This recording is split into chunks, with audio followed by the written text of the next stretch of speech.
जय हिंद दोस्तों, मैं नितेश आपके जीके और जीएस के इस प्रैक्टिस सेट में आपका स्वागत है।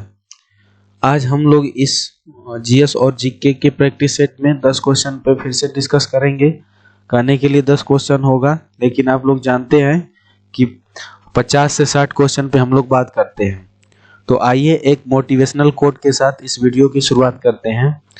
जिंदगी की तपिश को सहन कीजिए जनाब, अक्सर वे पौधे मुरझा जाते हैं जिनकी परवरिश छाया में होती है।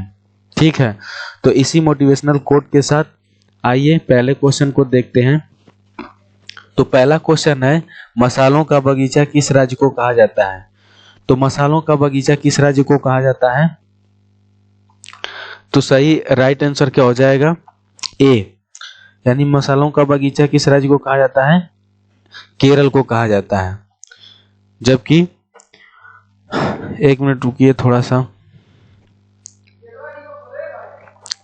यहाँ पे पूछा है मसालों का बगीचा किस राज्य को कहा जाता है, तो केरल को कहा जाता है। और वहीं पे देखा जाए पश्चिम बंगाल को, तो पश्चिम बंगाल में उच्च कोटि का चाय मिलता है। पश्चिम बंगाल में ही ना दार्जिलिंग की पहाड़ी है, तो दार्जिलिंग की पहाड़ी पे सबसे उच्च कोटि का चाय मिलता है। जबकि असम में सबसे अधिक चाय मिलता है, यानी भारत में सबसे अधिक चाय कहाँ मिलता है, तो असम में। और सबसे उच्च कोटि का चाय कहाँ मिलता है, तो दार्जिलिंग की पहाड़ी पे। और ये कहाँ पे है? पश्चिम बंगाल में। और बात किया जाए कर्नाटक की, तो कर्नाटक में अच्छी क्वालिटी का कॉफी मिलता है, जो कहाँ पे? बाबा बुदन की पहाड़ी पे मिलती है। ठीक है, तो इस क्वेश्चन का राइट आंसर क्या हो जाएगा? बी, यानी मसालों का बगीचा किस राज्य को कहा जाता है? केरल को। आते हैं अगले क्वेश्चन पे। तो अगला क्वेश्चन है, फिरोज शाह कोटला क्रिकेट स्टेडियम कहां पर है? तो फिरोज शाह कोटला स्टेडियम कहां पे है? दिल्ली में। यानी इसका अब नया नाम बदल के अरुण जेटली, इसका नया नाम बदल के क्या हो गया है? अरुण जेटली स्टेडियम कर दिया गया है, याद रखेंगे। और ये जो फिरोज शाह कोटला स्टेडियम है ना, इसकी स्थापना 1883 में किया गया था। ठीक है, तो याद रखेंगे फिरोज शाह कोटला स्टेडियम 1883 में किया गया था। और ये कहाँ पे है? नई दिल्ली में। और इसका नया नाम बदल के अरुण जेटली स्टेडियम कर दिया गया है। ठीक, ये सारी बातें यहाँ से याद रखेंगे। अब आते हैं अगले क्वेश्चन पे। तो अगला क्वेश्चन है, मोहम्मद गौरी ने जयचंद्र को किस युद्ध में पराजित किया था? तो जो मोहम्मद गौरी है ना, जयचंद्र को किस युद्ध में पराजित किया था? चंदावर के युद्ध में। और चंदावर का युद्ध कब हुआ था? तो ये हुआ था 1194 ईस्वी में। क्योंकि तराइन का प्रथम युद्ध कब हुआ था? 1191 ईस्वी में।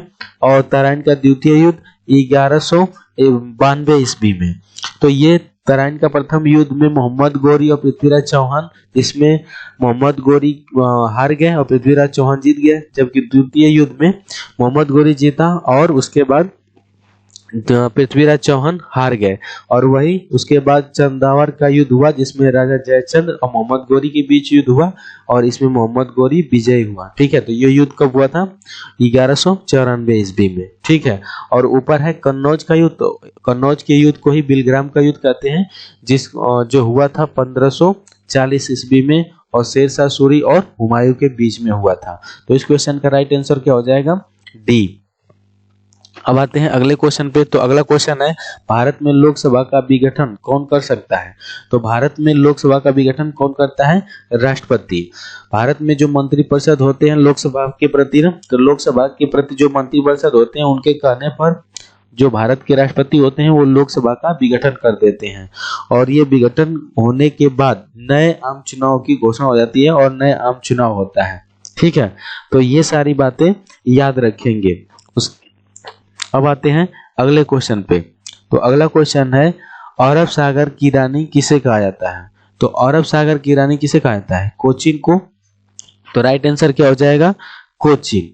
और अरब सागर की रानी इसे क्यों कहा जाता है? क्योंकि सर्वप्रथम यहीं पे मसालों का जो व्यापार था सबसे ज्यादा यहीं पे, फ्रांसीसी यहीं पे थे, यानी पुर्तगाली भी यहीं पे थे और यहीं से मसालों का व्यापार सबसे ज्यादा हुआ। अब कोचीन है कहाँ? केरल में।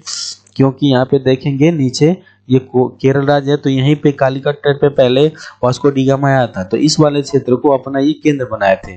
तो मसालों का ज्यादा व्यापार यहीं से हुआ, तो इसलिए इसे अरब सागर की रानी कहा गया, कोचीन को। ठीक है, अब आते हैं अगले क्वेश्चन पे। तो अगला क्वेश्चन है, क्या आप जानते हैं कि नंदा देवी पर्वत चोटी किस राज्य में स्थित है? तो नंदा देवी पर्वत चोटी किस राज्य में है? उत्तराखंड में। यानी राइट आंसर क्या होगा? उत्तराखंड। और बात किया जाए सिक्किम की, तो सिक्किम में तो कंचनजंगा पर्वत चोटी है। जम्मू कश्मीर में K2 है जो भारत की सबसे ऊंची चोटी है। और अरुणाचल प्रदेश में नमचा बरवा, क्योंकि अगर ऊपर भारत की स्थिति को देखा जाए तो ये भारत की स्थिति जहाँ पे फैलती है, यानी यहाँ से मान लीजिए कि ये वाला अरुणाचल प्रदेश है, तो हिमालय यहाँ से लेकर यहाँ तक फैला हुआ है। तो यहाँ पे नंगा पर्वत से लेकर नमचा पर्वत तक। तो अरुणाचल प्रदेश में कौन सा पर्वत है? नमचा बरवा। और सिक्किम में कौन सा पर्वत है भारत में? तो कंचनजंगा। और उत्तराखंड में कौन है? नंदा देवी। और उसके बाद जम्मू कश्मीर में कौन है? K2 जो भारत की सबसे ऊंची चोटी है। ठीक है, तो ये सारी बातें याद रखेंगे। अब आते हैं अगले क्वेश्चन पे। तो अगला क्वेश्चन है, कंचनजंगा चोटी यानी पर्वत चोटी कहाँ पर स्थित है? तो अभी ऊपर वाले क्वेश्चन में हम लोग डिस्कस किए हैं कि कंचनजंगा पर्वत चोटी कहाँ पे है? भारत में। और ये किस राज्य में है?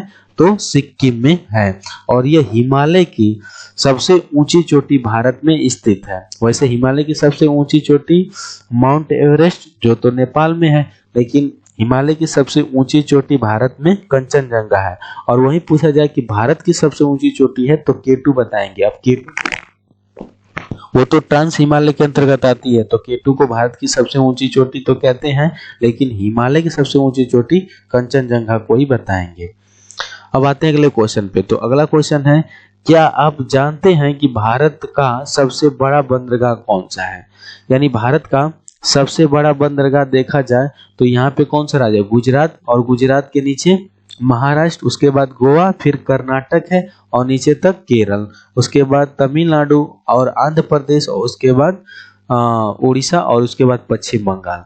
तो अगर यहाँ देखा जाए तो कांडला बंदरगाह है, और यहाँ पे देखा जाए तो मुंबई बंदरगाह है।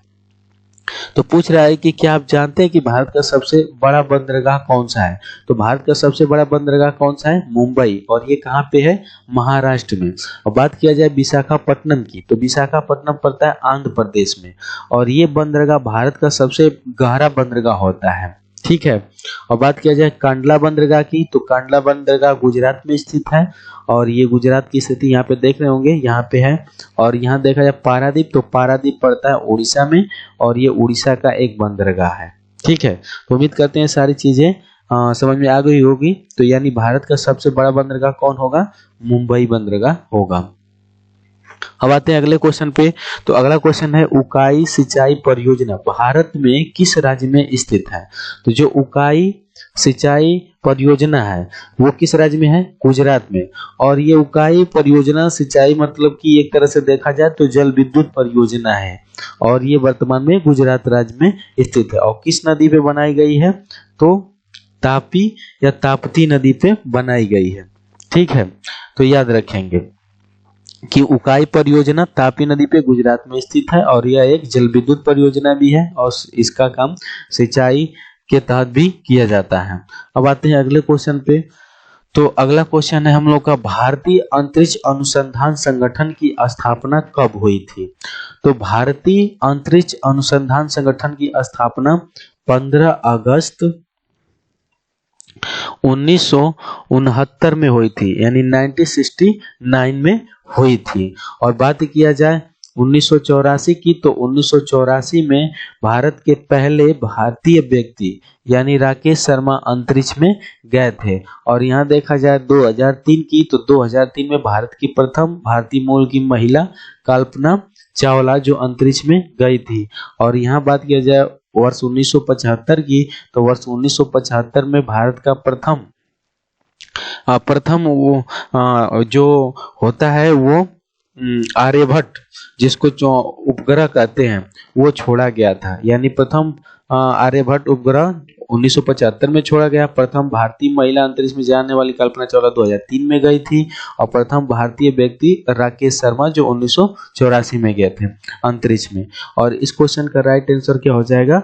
वर्ष 1969। ठीक है, तो उम्मीद करते हैं कि ये सारे क्वेश्चन आपको समझ में आए होंगे, और उम्मीद करते हैं ये सारे क्वेश्चन आपको अच्छे लग रहे होंगे। अगर अच्छे हैं जैसा भी हो आप कमेंट बॉक्स में अवश्य बताएं। Thank you.